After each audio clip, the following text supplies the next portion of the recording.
अलका लांबा, आपसे शुरू कर रहा हूं। अलका, आप भी तो यूथ कांग्रेस में रही हैं। यूथ कांग्रेस में आपने काफी समय बिताया, एनएसयूआई में भी आपने बहुत काम किया। इस तरह का प्रदर्शन शोभा देता है क्या? मतलब बहुत सारे लोग आम भाषा में कह रहे हैं देश में भाई ये इतना बड़ा इवेंट चल रहा है, 100 देशों के नेता आए हुए हैं, बड़े बड़े अरबपति, टेक्नोक्रेट्स, इतने बड़े बड़े लोग आए हुए हैं, ऐसे में ये शर्ट उतारकर भद्दा प्रदर्शन करना उस जगह पर जाकर अलका शोभा देता है क्या? Good question, you are a good question. बदनामी देश की तब हुई जब एप्स्टीन फाइल में देश के प्रधानमंत्री और एक मंत्री हरदीप पुरी का नाम आता है। देश की बदनामी तब होती है। देश की बदनामी तब होती है जब अमेरिका और दूसरे देश एक नोटिफिकेशन जारी करते हैं कि भारत की धरती पर पेटी आप सुरक्षित नहीं है, रिस्की है, सर्कुलर जारी होते हैं कि सुरक्षित रहे। देश की बदनामी तब होती है जब देश का प्रधानमंत्री देश की सुरक्षा के मुद्दों पर संसद छोड़कर भाग जाते हैं। और देश की बदनामी तब होती है लोकतंत्र पे हमला, जब एक पूर्व सेना के प्रमुख की किताब को इस लोकतंत्र में जो है वो आगे नहीं आने दिया जाता। देश की बदनामी तब होती है जब अमेरिका के दबाव में बार बार उन पर यह कहा जाता है कि हमने सीज पार कराया, टैरिफ की ट्रेड की शर्तों पर कराया। तब बदनामी होती है कि देश कमजोर नहीं है।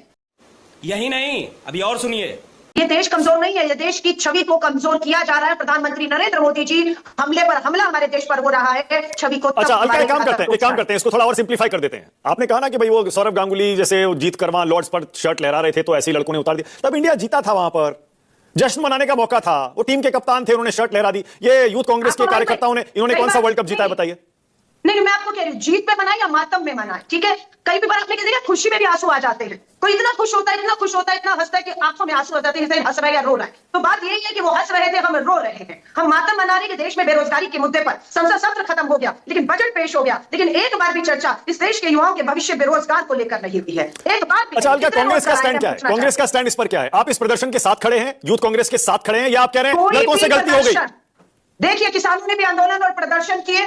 हम कोई भी प्रदर्शन जो संविधान लोकतंत्र के तहत होगा, हिंसक नहीं होगा, सत्य के रास्ते पर होगा, हम उसके समर्थक हैं, हम इसके भी समर्थक हैं। कोई हिंसा नहीं हुई, लोकतांत्रिक तरीकों से, अपने तरीकों से उन्होंने एक चीज को रखा है, लेकिन जो सवाल खड़े हैं उससे भाग भाजपा नहीं सकती, चाहे वो संसद हो, चाहे वो सड़क हो, और चाहे इस तरह के बड़े आयोजन। अच्छा अलका, वैसे एक बहुत साधारण भाषा में कहूं तो घर में शादी होती है, कोई फंक्शन होता है, कुछ भी होता है, तो क्या भाई बहन या चाचा भतीजा के जो बेटे बेटियां होते हैं, आपस में कजिन्स वगैरह होते हैं, वो इस तरह से झगड़ते हैं क्या कपड़े उतारकर?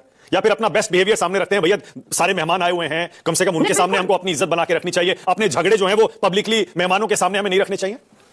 नहीं, बिल्कुल। कोरोना महामारी में जब लाशें बिछ रही थी तो देश के प्रधानमंत्री नाच रहे थे। जब लोग तालेबंदी करके लोगों के रोजगार उजाड़ दिए थे, शमशान घाट में जलाने के लिए लकड़ियां तक नहीं थी, तब यही प्रधानमंत्री जश्न मना रहे थे और जापान में जाकर भाषण दिया था, ढूंढिए मिल जाएगा, कि वहां पर बारात पहुंची थी, बारात वापस लौट गई, शमशान में लकड़ियां जलाने को नहीं थी, प्रधानमंत्री टॉर्च जलाओ, लाइट जलाओ, जश्न मना रहे थे। बहुत बार पुलवामा में आतंकी हमलों में, पहलगाम पुलवामा में हमारे जवान शहीद हो रहे, प्रधानमंत्री जी अपनी शूटिंग करवा रहे थे जिम कॉर्बेट में। तो मत ये बात करिए। मैं अभी भी समझ नहीं पा रहा हूँ, मैं अभी भी समझ नहीं पा रहा हूँ। मैं अभी भी देश में मातम था, अलका एक सेकंड, तब देश के प्रधानमंत्री अपनी शूटिंग कराते, जश्न मना अलका एक सेकंड, आप देखिए, आप सारे मुद्दे उठाइए, आप सारे मुद्दे उठाइए, आपको हक है बिल्कुल, जैसे सड़क पर प्रदर्शन का हक है उसी तरह डिबेट में भी। लेकिन मैं ये कह रहा हूँ उस एआई समिट में जाकर ही ऐसा प्रदर्शन करने की क्या जरूरत थी? कहीं और कर लेते, जंतर मंतर पे कर लेते, इंडिया गेट पे कर लेते, एआई समिट में क्यों घुसे? मैं आपको बताऊं, जंतर मंतर मैं गई थी, महिला कांग्रेस की राष्ट्रीय अध्यक्ष हूं। जब बलात्कारियों को पैरोल दिया जा रहा था, बेटियों के साथ बलात्कार हो रहे थे और ये बेल और पैरोल देते, एफआईआर नहीं होने देते, मैं जंतर मंतर गई थी। 5 मुकदमे हैं, अभी चार्जशीट हो गई हूं, कोर्ट से आई हूं, लड़ाई को आगे ले जा रही हूं। आप मत बताइए कि कहां लड़ना है, कैसे लड़ना है। बात तो सही है। डॉक्टर अजय आलोक, ये बताइए, अभी 2 दिन पहले ही गलगोटिया यूनिवर्सिटी चीन से एक रोबो डॉग मंगाकर उसको अपना रोबो डॉग बताकर पेश करती है उसी एआई समिट में, जिससे पूरी दुनिया के मीडिया में छाया जाता है भैया ये देखिए ये क्या हो रहा है, इंडियन यूनिवर्सिटी है, एक प्राइवेट यूनिवर्सिटी, वो क्या कर रही है। उससे बदनामी नहीं हुई थी अजय? अभी मजा आएगा ना भिड़ो। मैं बिल्कुल मानता हुई थी, इसीलिए भारत सरकार ने तुरंत गलगोटिया यूनिवर्सिटी को समिट से निकाल दिया बाहर, उनका जगह स्पेस कैंसिल कर दिया। वो एक्सप्लेनेशन देते रहे लेकिन बिजली काट दी गई उनकी, तुरंत इमीडिएट एक्शन हुआ। हर वो चीज देखिए, यहां पे कांग्रेस बीजेपी की बात नहीं है मानक, राजनीतिक लड़ाई है लड़ने के लिए और भी जगह, चुनाव में तो लड़ नहीं पाते हैं, हर जगह हार जाते हैं, डबल डिजिट में नहीं आते हैं। बिहार देख लीजिए एग्जांपल है।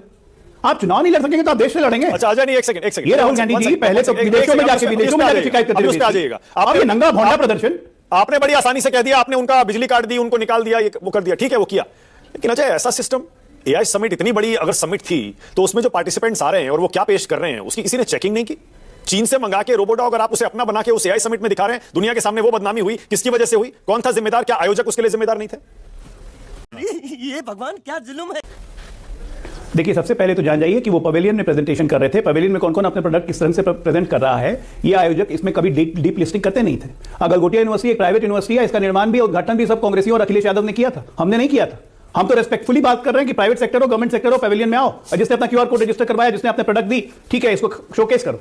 लेकिन कोई अगर कॉपी कैट कर रहा है, कोई माउस कैट कर रहा है, वो अलग चीज है, वो यूनिवर्सिटी की रिस्पॉन्सिबिलिटी। ठीक है। आप ये कह सकते हैं कि आयोजकों को बहुत बारीकी से चेक करना चाहिए था, जो नहीं हुआ, चलिए ये मान लेते हैं। लेकिन इसका क्या कांग्रेस के नंगापन से इसका कोई संबंध हो सकता है क्या? बिल्कुल नंगाई की गई है, बिल्कुल विशुद्ध रूप में इसको नंगाई कहते हैं। लेकिन आप ये तो नंगाई करने के बाद डिफेंड करने के लिए आ गए। देश में बहुत मुद्दे हैं, अरे मुद्दे हैं तो आओ ना मुद्दों पे। ये तो आप मानेंगे कड़वाहट दोनों तरफ से बढ़ती जा रही है, सीमाएं दोनों तरफ से लांघी जा रही हैं। बताइए, वो एक करनी सेना का नेता जो संभागीय प्रवक्ता है, वो कह रहा है गोली मार देंगे राहुल गांधी को, 25 सांसदों को, ओम बिरला से बदतमीजी कर दी। एक बस एक करनी सेना का मैं प्रवक्ता नहीं हूं, करनी सेना के लोग किस तरह के पहले भी बयान दे चुके हैं, उन पे एक्शन हुआ है कि नहीं, इसका पूरा ट्रैक रिकॉर्ड ले लीजिए। जहां जहां हमारी सरकारें रही हैं, करनी सेना पे अच्छा एक्शन भी हुआ है, इसलिए उनको इससे कोरिलेट करने की जरूरत नहीं है। आज यहां बात सिंपल ही है, हमारी कांग्रेस एंटी नेशनल पार्टी हो चुकी है, एंटी नेशनल पार्टी हमारी करवाहट हो सकती है। कांग्रेस को बीजेपी से करवाहट, एक मिनट माना खत्म कर लूं, कांग्रेस को बीजेपी से करवाहट हो सकती है, मोदी से नफरत हो सकती है, मैं एकदम इसको डिनाई नहीं करता हूं, जो कि है भी। लेकिन साथ में अपने देश से करवाहट क्यों, अपने देश से नफरत क्यों? ये एआई समिट भारत का समिट था, ये कोई बीजेपी का समिट नहीं था। बिल्कुल सही है अजय, लेकिन पॉइंट यही है, ये मंच बीजेपी का मंच नहीं था, भारत का मंच था। एक सेकंड, आपने कहा करनी सेना के प्रवक्ता ने क्या कहा, आपका उससे कोई लेना देना नहीं, आप उस पर जवाब नहीं देंगे, ठीक है, ओके। लेकिन कांग्रेस पार्टी कह रही है, जो किरेन रिजिजू कह रहे हैं राहुल गांधी देश के लिए खतरा है, और ये जो करनी सेना का प्रवक्ता कह रहा है, ये सब मिला हुआ है, ये साजिश है आपकी। आप गोडसे वाला माहौल बना रहे हैं, जो गांधी जी के साथ हुआ था राहुल के लिए, आप वही माहौल बना रहे हैं देश में। पहली बात, महात्मा गांधी और राहुल गांधी जी दोनों में कोई समानता नहीं है, इसलिए कंपेयर मत कीजिए कृपया करके, ठीक है ना? कोई समानता नहीं है दूर दूर तक, एक आकाश है तो दूसरा पाताल है, धरती भी नहीं है। तो कृपया करके महात्मा गांधी जी को इज्जत में थोड़ा बढ़िया से रखिए, किसी अरे गहरे नथु खरे के साथ कंपेयर करने की जरूरत नहीं। अभी बता है भाई, अभी बता है, अभी तूने गाड़ी में उंगली किया ना, अभी बता है।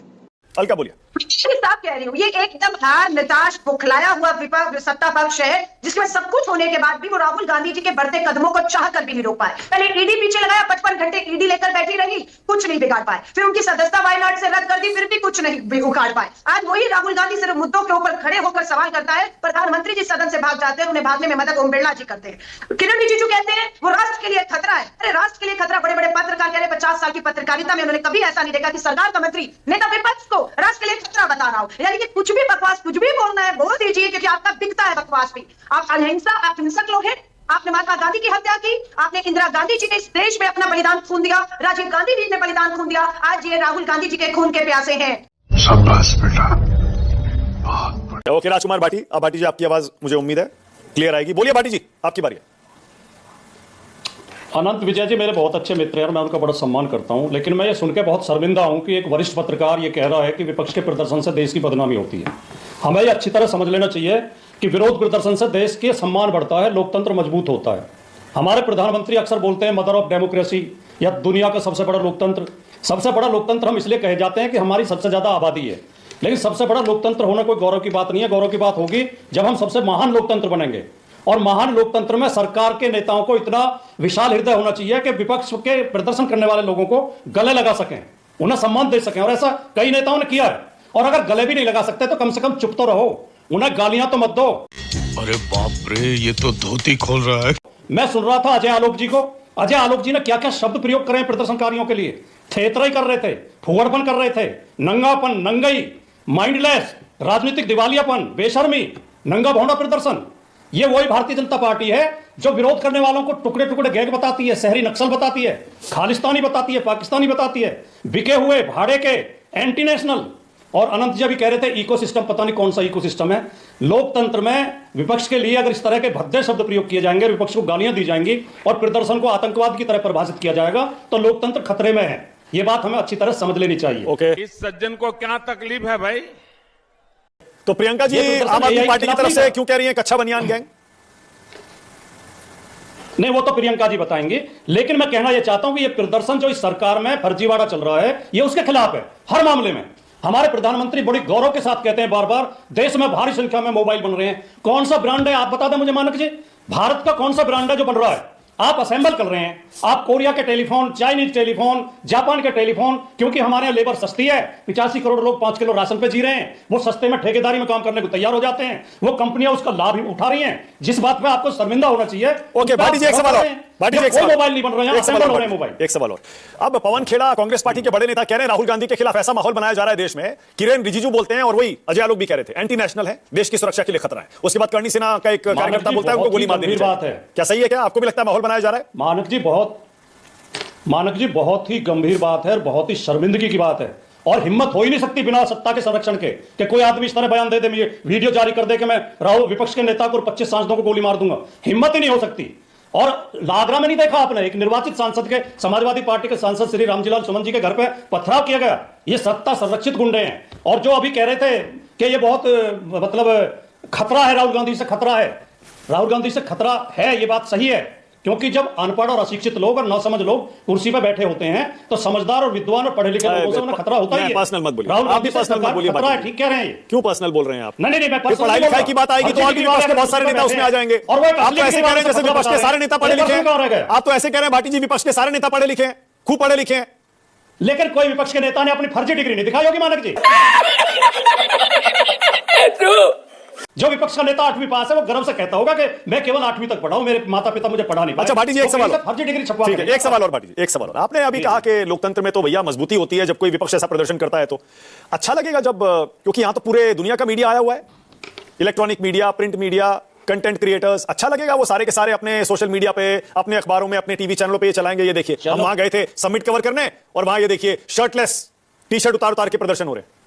चलो एक बार को मैं मानक गुप्ता जी की बात से सहमत हो भी जाऊं, क्योंकि मानक गुप्ता जी किसी पार्टी के प्रवक्ता नहीं है, विद्वान पत्रकार हैं।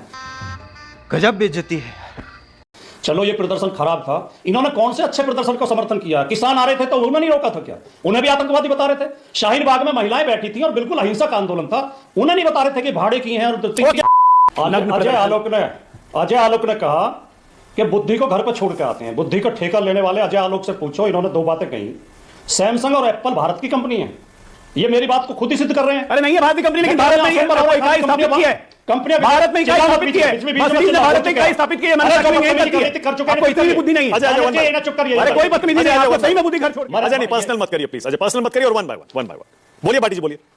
अजय आलोक, आप से मुझे बाद में माफी मांगनी पड़ी थी, मैंने काफी अपशब्द आपके खिलाफ बोल दिए थे, लेकिन आप इतनी मूर्खता की बात करते हैं कि गुस्सा आ ही जाता है। हम बुद्धि घर छोड़ के आए हैं, बुद्धि का ठेका आपने ले रखा है, आपको विरासत में बुद्धि मिली है, और सारी बात मूर्खता की कर रहे हैं, सारी बातें आपने मूर्खतापूर्ण की हैं, किसी बात में आपकी में तर्क नहीं है, सारे कुतर्क कर रहे हैं। सोचे करो, और जब बाद में इस वीडियो को देखना लोग क्या सोच रहे होंगे। जो ठीक है, ओके भाटी जी आपने जवाब दे दिया, कौन मूर्ख आदमी, अब आपने जवाब दे दिया, अब मैं आप दोनों से कह रहा हूं प्लीज पर्सनल मत करिएगा प्लीज। ओके, पंकज शर्मा को लाइए और अवधेश जी को